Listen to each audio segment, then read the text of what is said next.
Today on the Stay at Home Chef, I'm showing you how to make Grandma's ambrosia salad.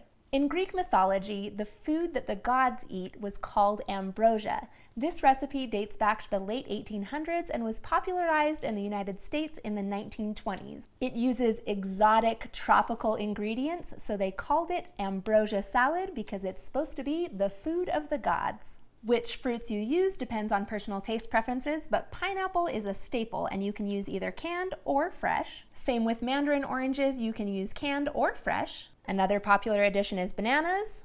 Maraschino cherries are always a popular option, but I actually like to use strawberries instead. Last but not least, shredded coconut is a must, and you can shred your own fresh coconut or you can use the unsweetened or sweetened coconut flakes. I'm gonna go with fresh fruit today, but if you use canned, there's no judgment from me, whatever is easiest for you. I'm gonna start by dicing up my pineapple real quick. You're looking for about 1.5 cups of either fresh or canned pineapple, and if it's canned, make sure that you drain it. Then you'll want 1 to 1.5 cups of mandarin oranges. Then I'll slice in 2 bananas.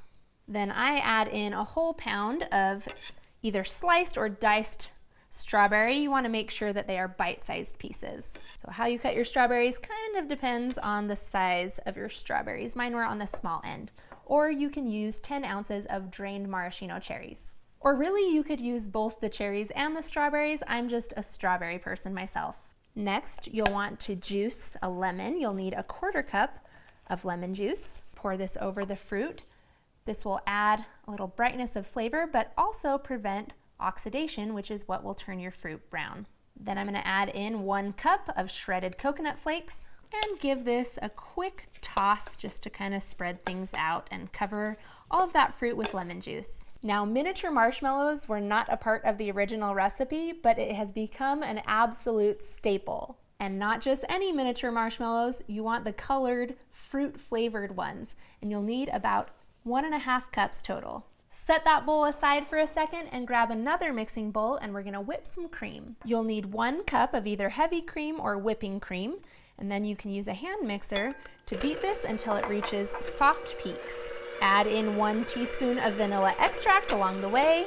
By soft peaks, I mean that it kind of looks like it's whipped cream, but if you pull it up, it's not quite stiff there and the peaks will collapse upon themselves.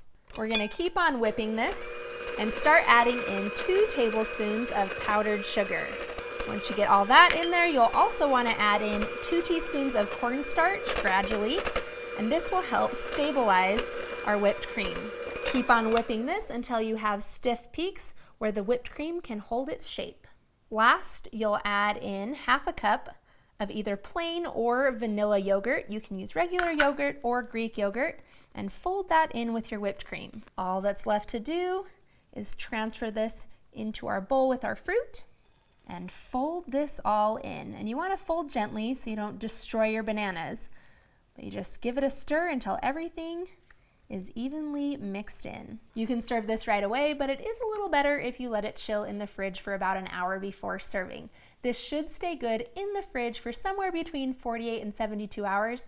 It kind of depends on the fruit that you used and when that might go bad, as well as the whipped cream. It will eventually deflate.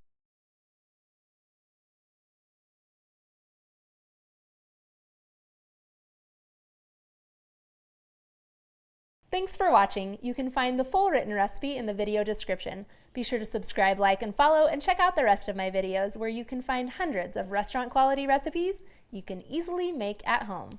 We'll see you later.